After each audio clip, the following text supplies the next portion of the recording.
Hi everyone. This video is for Academic Senate senators to learn how the ranking process will go for this week's meeting on Wednesday, October 28th. I'd like to remind everyone that you should be reviewing carefully each department proposal that was given previously to the Academic Senate. Each one of these proposals goes through a lengthy narrative answering specific questions and providing both qualitative and quantitative data. The table of contents contains links to each one of these. Please make sure that you are clicking on the link and going to the appropriate document and making your own notes as needed.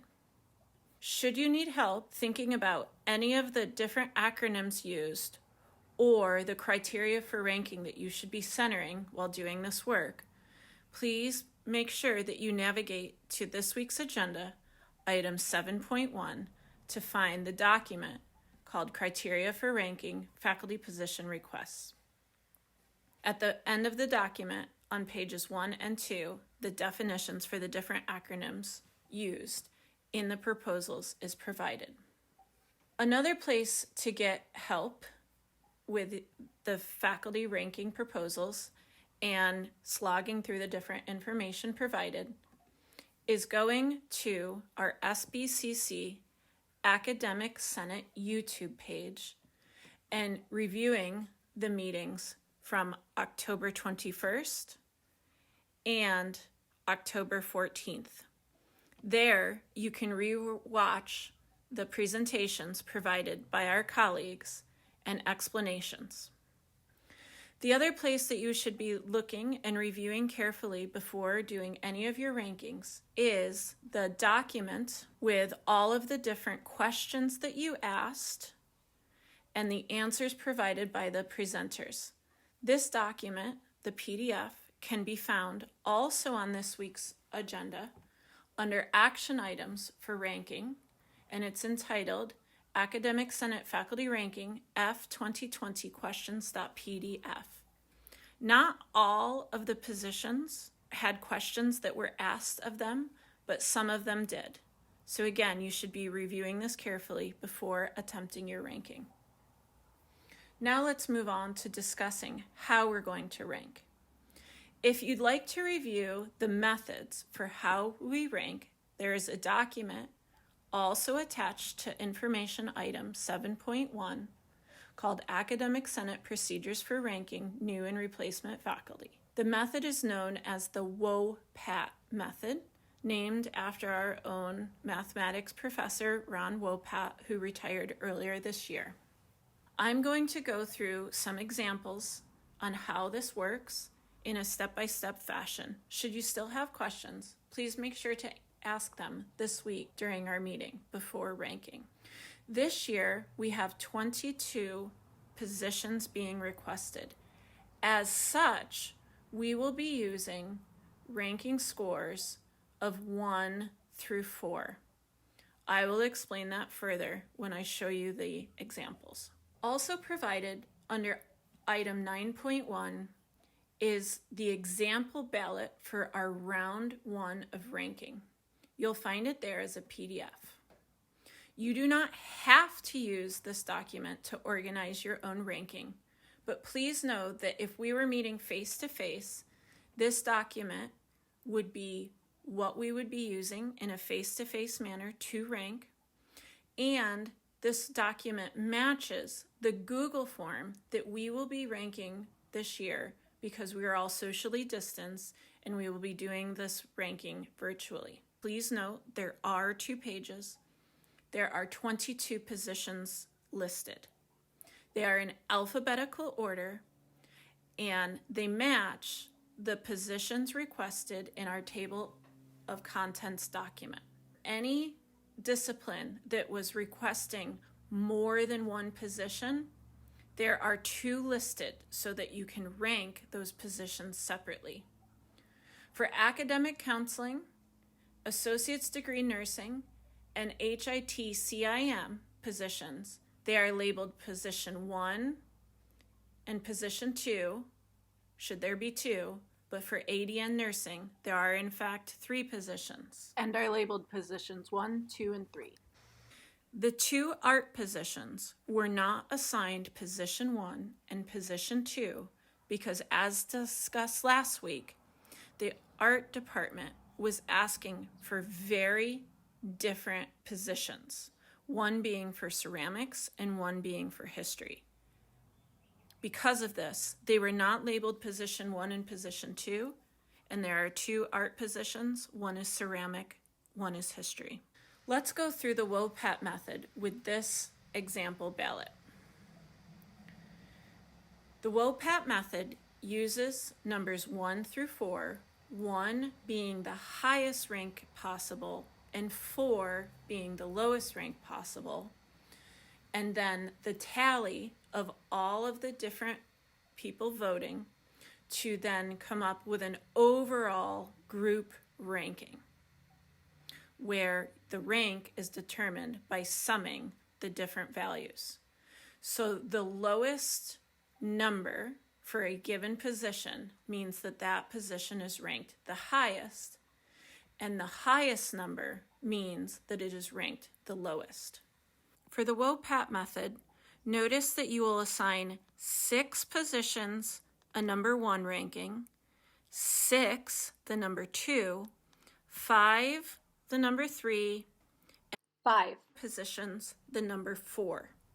You may have already gone through and ranked the positions 1 through 22. That is more than fine, but what you're going to be doing for submitting your ballot is going through and assigning your top 6 choices a number 1, your next 6 choices a number 2, and so on and so forth. When you are all done assigning 6 number 1s, 6 number 2s, 5 number 3s, and 5 number 4s, when you total your ranking, it should come out to the number 53.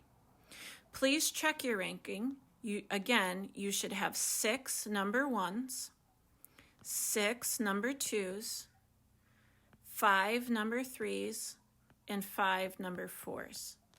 The last thing I want to make sure that you are careful about is that when we have a department like academic counseling that is requesting more than one position, that if you are ranking those different positions, different numbers, meaning 1 and 2 or 1 and 3 or 1 and 4 or 2 and 3 or whatever your combination is, that position 1 gets your higher rank.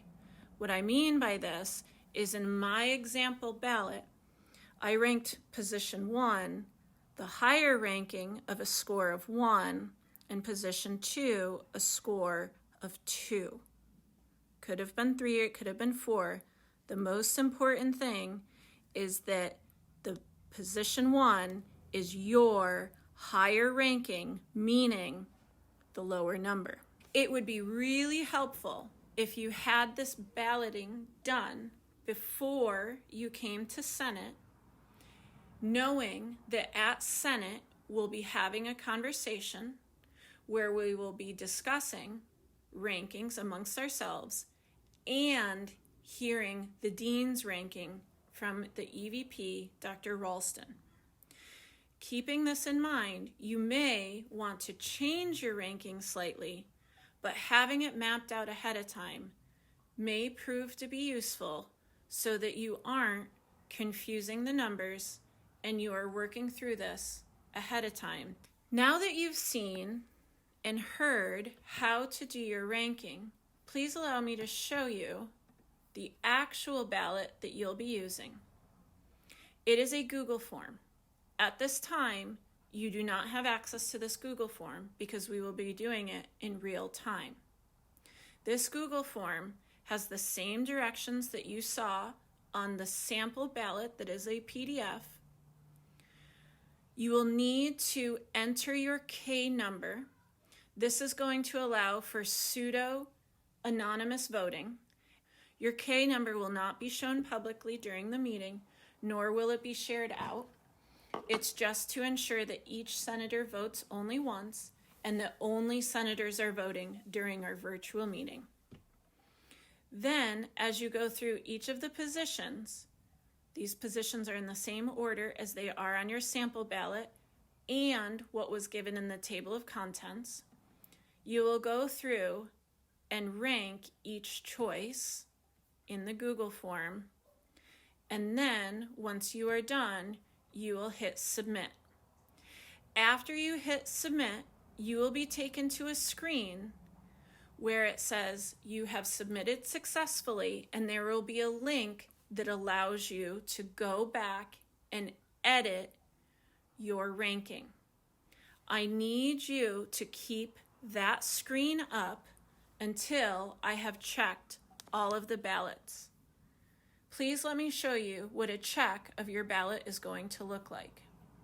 I put in dummy scores previously today, and I went through and just gave them ranks, adhering to the guidelines given, where there's 6 1s, 6 2s, 5 3s, and 5 4s. And I made sure that whenever I had a department where there was 2 positions, I make sure to give position 1 the higher rank, meaning the lower number. The way I'm going to check this in real time during the Senate is I've created this spreadsheet where it checks the cells for each of you, and should the cells for the second position or the third position be a lower number than the first position, it will flag your ballot. The flagging is exactly why I need you to save that screen that says go back and edit your scores. Should you submit a ballot to me that is not correct, I'm going to have you go back and edit it so that you don't have to go back and do everything all over again. I hope this saves us time during our ranking procedures. So in my spreadsheet, I have the check ranking orders for academic counseling, ADN, HIT, and CIM. I also have a check here to make sure that there are 6 1s, 6 2s, 5 3s, and 5 4s, and then I also have a total. If your total for the round 1 of ranking does not equal 53, a flag will be generated, and I will ask you to resubmit your rankings. After round 1 is done, and I'm going to show you this example with last year's data, we total up everyone's score, and the top 25% of our ranking is kept. The bottom 25 will be kept, and the middle 50% is what will be re-ranked in round 2. After round 2, we will do the same thing, keeping the top 25 and putting them in the rank, and keeping the bottom 25 and keeping them for ranking, and then re-ranking the middle 50% again. Should there be a tie, we will do a runoff ranking. What will your ballot for 2 look like? The PDF that I will provide you all in real time will have just the middle 50% positions that need to be re-ranked given. And that time you will be using scores of 1, 2s, and 3s. And then the virtual ballot via Google Forms will be created in real time. And again, that will only provide the middle 50% that we are ranking, so as to eliminate as much confusion possible. There will be some downtime during the Senate as I'm plowing through these different files to provide you all and have you submit back. Should there be questions, again, please address them during the meeting. I hope you found this video helpful and informative, and it walks you through the different things that we'll be doing this week for ranking. With that, I'll say take care and let me know if you have questions. Bye for now.